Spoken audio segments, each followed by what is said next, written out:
Bonjour! Welcome to the latest episode of Indian Way with Johnny R.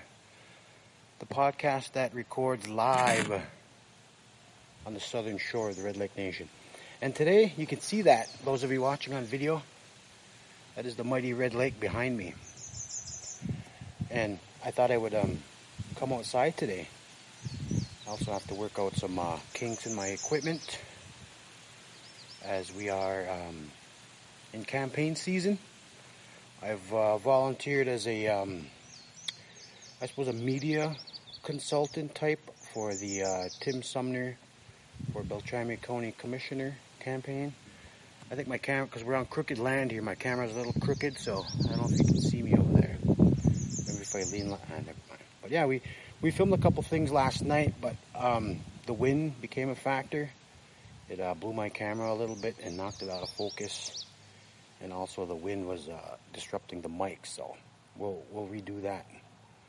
But other than that, this is just a quick update on where I'm at and what I'm doing. As you may or may not know, I went to me, Rob Fairbanks, and Will Spotted Bear. We did an event. Well, not an event. Well, I suppose we considered an historical event where 3 native comedians headlined at the House of Comedy at the Mall of America, where just us 3 went. We were the only performers, and as expected, the crowd wasn't where we would have liked, but it was we had a good reception for those that were there, and hopefully this is something we can do again in the future.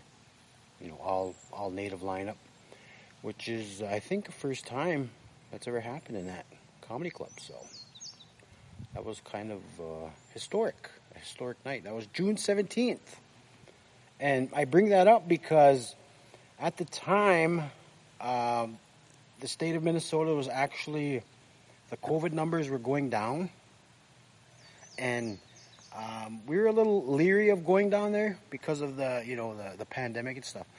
But after much consideration, we decided to go down. Me and Rob from Leech Lake over there, we went down that night and came right back same day. You know, took the proper precautions, wore a mask, had hand sanitizers with at all times.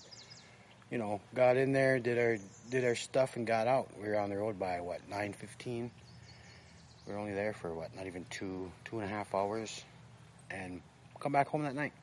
And I bring that up because I think it was Saturday. I woke up Sunday morning with a cough. My wife was kind of concerned because it sounded like a dry cough, and I figured it was, because my kids come home from daycare earlier in the week. They were coughing. Kids are germ magnets. They pick up germs wherever they go, and they might have brought some germs home to me, which thought nothing of it. So I've been coughing since about Saturday night, Sunday morning, and I still got my cough. And yesterday, my wife said, "You were in the cities." I said, "Yeah. And your cough sounds kind of dry." And I said, "Well, no, I'm coughing." She said, "No, you should go get a COVID test. If you need to go right now." I was like, "What? Really?" She said, "Yeah, you never know if." So I got freaked out, of course, obviously, as one would. And I called the hospital, set up an appointment, and I talked to the nurse. She went through a few questions and asked me my symptoms and if I smoke and stuff like that. And she said, "Well, okay, we'll get you I think it was like a consultation or something with the doctor, and the doctor will call you, and then he'll review a couple things, go over your symptoms, and we'll see if a test." Well, she said, for your own, see, there's my cough. She said, we'll get you a test anyway. So yeah, so that was like 9 o'clock. 9 o'clock in the morning. And, call into work all week because I didn't want to, even though I thought it was just a cold at the time, which it is, probably. And spoiler alert, but yeah, I've been home since Friday. So I went in, or talked to the nurse. She said the doctor will call me back, and they called me back again about half hour later, and said, well, the doctor will review whatever, and he'll give you a call at 1:30. And it was like a little after 9 when they called me back. And like, man, that's what, 4.5 hours of pacing around. So like, all right. Then they did call me back at 1:30. The doctor talked to me for a little bit and went over the symptoms and, told me the symptoms of COVID-19 and all that. And he said, well, let's get you in, we'll hopefully eliminate COVID. And, well, not eliminate it completely, but, off my list, make sure I don't have it. So I went in about, must have been 1:45. Yeah, I talked to the doctor for about 10 minutes, and I went in as soon as I got off the phone with him. And they were ready for me, waiting for me, and they gave me the nasal test. Stuck that thing, it wasn't unbearable, but it was uncomfortable. We'll just put it that way. Made me drop a couple gangster tears because, they shoved that thing way back there. And it has to stay in there for like 10 seconds. And it was, can't really move your face. She said, the less, the more relaxed your face is, the easier it'll be, and we won't have to go back in again. So I said, all right, I'll do my best. Try not to cry in front of you, but I didn't cry, but, it didn't hurt. It was just very unpleasant, we'll say. And, she got it out, got the test out, and it took about 10 minutes, 15 minutes. Got out of there and waited some more. Waited another 2 hours. They called me back about, it must have been almost 4 o'clock. And they gave me the news that my COVID-19 test was negative. So that was a big load off my mind. The whole, it was about 4 o'clock they finally called me back, and so I was like 7 hours in limbo waiting for the results of my COVID-19 test because of me being in Minneapolis a couple weeks ago. I think it was June 17th we were down there. So here I am sitting before you. I do not have COVID-19. Before I went in, I let my boss know that, just a heads up, let everybody know that I'm going to get a COVID-19 test just to, eliminate that from make sure I don't have it. And because I know my coworkers probably would saw my truck pull up and would I start panicking, so I got the word out. So, but yeah, COVID-19 test came back negative, and I still got my cough. I'm still, coughing stuff up, which is good, because if it was COVID-19, I'm pretty sure it was a dry cough. Nothing would be coming up, which I think I had in maybe February, because I had a really bad cough that wouldn't go away for about 10 days, almost 2 weeks. Happened during the week of my birthday, so I couldn't really do anything, get out, do Johnny R. birthday things.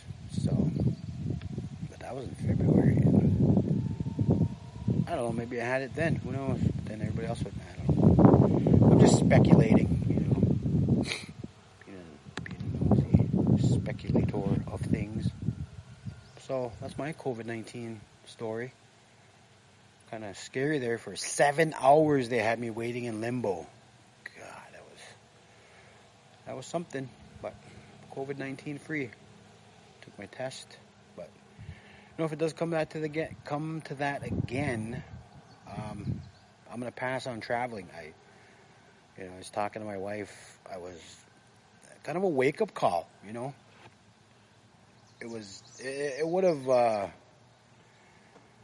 severely rearranged my life if I did end up with it. And if I did end up with it, you think about why I ended up with it, and it was just to go down to the cities for 30 minutes of stage time and not very much pay, and put things in perspective. I don't know if I want to do that again. certainly not worth putting my family at risk. So I don't know. Maybe I'll just. I don't know. Maybe that's it for me. It really shook me up to think what could have happened just because I wanted to hit the stage. I thought of, wow, I didn't get dark, but I thought of what the consequences could have been of me getting sick, and then anybody else in the family getting sick, and that would have been on my conscience for probably forever. And why? Just because I wanted to go down and perform. So yeah, maybe those days are done. I don't know. You think about what kind of risks are worth it, trying to make this comedy dream happen, and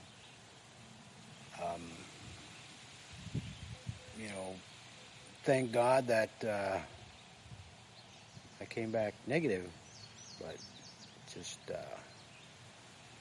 makes you think, got to grow up. I was actually watching a movie today with Jay Farrow and Cat Williams and Kiki Palmer, I think it is called. Or no, it's called 2 Minutes of Fame. It's about a comedian who's struggling. He's got a huge social media presence, but he's not really made it into, cashing in on it. And there were scenes that really hit close to home for me, Scenes like maybe chasing your dream is not what's best for your family. And, I think about that a lot. It's always there. I'm always thinking, why do I do this? Why? It's for my own selfishness keeps me out there. Keeps me trying to. I don't know. It was just an eye opener. That movie came at the right time. It wasn't a good movie, but I've seen things where things could have been better, but the message was clear to me. But yeah, maybe it's time to be a real adult. I got my life insurance and my vision, dental, and health insurance, so I'm feeling pretty adultish again. So maybe that's just where I'll stay. I'll just work, and I won't let anything else compromise my situation because of my ego, But anyway, so that last week too was I had an aunt pass away on Monday, and I didn't find out until Wednesday, and it was my dad's sister. Her name was Cecilia Red Eagle, but everybody called her Gypsy, and so we had the wake on Friday, funeral on Saturday. And the thing about that was I went to the wake after I got off work Thursday afternoon. Then I went back again on Friday, the evening.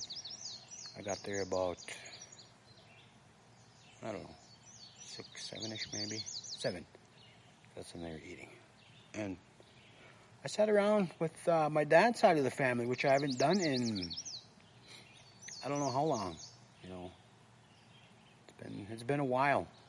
And that was kind of a eye-opening experience for me. It was, usually I'm my younger days, I was a social butterfly. I'd get out, get along with anybody. But as I got older, I become more isolated, and I haven't really been very social. Staying home and not really hanging out with anybody, staying close to home. And, I'm getting more, not shy, but, more reserved as I get older. But, when I first got there that evening, my dad and cousin Oli were sitting at the table, and they're known for their big big, huge mustaches, like Wyatt Earp type mustaches. They're sitting with my brother Chad visiting, and I just walked in there and told them both, this table has too much mustaches on here. One of you guys are gonna have to leave, and I don't know. That just started off the evening on a good note for me. Had them laughing, and pretty much all we did there was talk and just laugh about things. Even though it was a wake, we still it was good to visit. Good to visit the family on my dad's side, which I rarely do. Even on my mom's side, I don't really go out and visit anymore. So that was a good time, even though it was a wake / funeral, and then the funeral the next day, and we were just, I don't know, I haven't felt like that in a while, with out and about with people, just talking, having fun, and that's, again, it was a funeral, but we still, I suppose that's just the way we cope. Our humor, everybody was a fucking comedian that day. I don't know what it was. Everybody had something to say, and we were just enjoying each other's company, and that's what that's just what it used to be like when we were all younger. Everybody hang out, and nobody was judging or anything, and we just enjoy each other's company, and I think that's what we're all missing nowadays.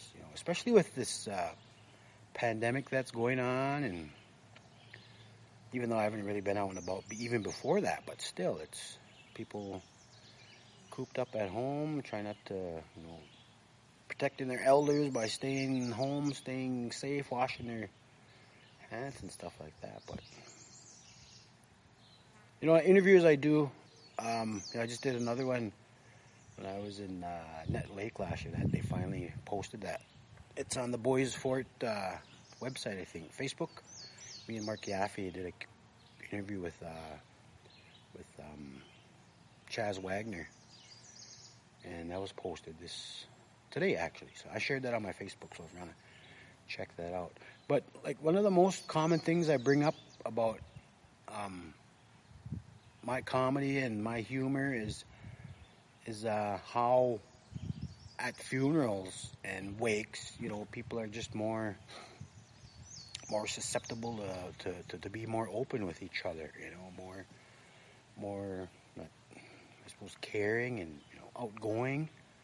And that was one of the things I said at my my aunt's funeral. When my dad got up and spoke, and then I got up and spoke, and then my brother got up and spoke, and that was the thing we were talking about, how it was nice for the family to come together, hang out, visit, have share memories of my aunt. And I said that it was like my aunt invited everybody over, because that Friday night of the wake, it was like everybody come together for her. So it was kind of like her inviting everybody over for dinner, just to hang out and visit and talk about whatever, without judging and stuff like that. It was really nice. I enjoyed it. Again, it was a wake and a funeral, but that's just how us, I don't know if it's just an Ojibwe thing or indigenous thing, but we all grieve, rely on our humor during times of grief. So, but yeah, so that was nice. Enjoyed my Red Eagle side of the family, Red Eagle Spears side of the family, because my grandma was a Spears, my grandpa was a Red Eagle on my dad's side, and on my mom's side, my grandma was a Wabanese and my grandpa was a Roberts. And the reason I'm a Roberts is because my mom and dad weren't married when I was born, and my grandpa would not let my dad give me his last name. So my grandpa made my mom give me the Roberts last name. And I'm not complaining.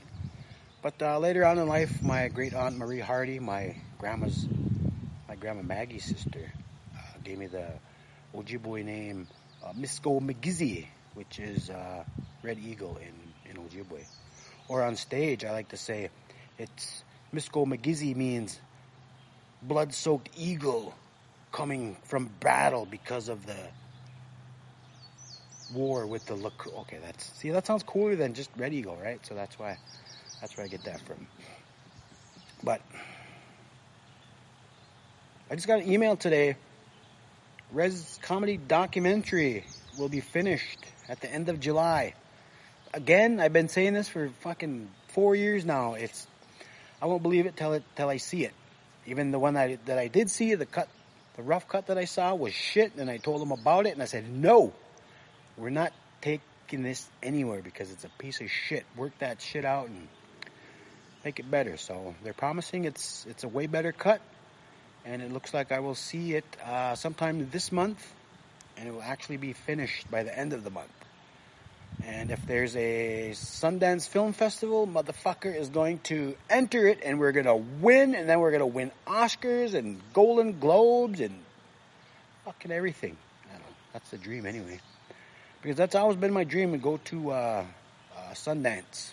I don't know why Sundance. It's just, when you think of independent movies, you think of Sundance Film Festival, where everybody gets their start. I don't know if that's where Pulp Fiction started or Reservoir Dogs started, but maybe it'll be something big, something people will want to pay to explore my mind for me to write shit. That's the dream right there. Win an Oscar. Yeah, that's what I want. That's what I want to do. But yeah, sounds like REZ Comedy documentary will be finished by the end of July. And hopefully we can have a screening, and hopefully the COVID-19... Oh, man, I think... In the beginning, I was listening to Dr. Michael, what's his name, from the U. He said we're into, like, at least 6 to 9 months at the time, so I don't know. I think we're going to be into fall, winter. But hopefully we can get a Sundance in.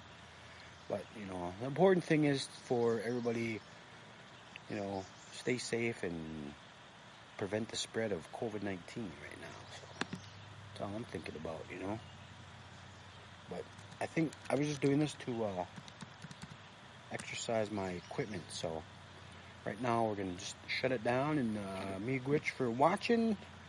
And miigwech to you that are listening. We will see you, I don't know, maybe next week. We'll see. Miigwech.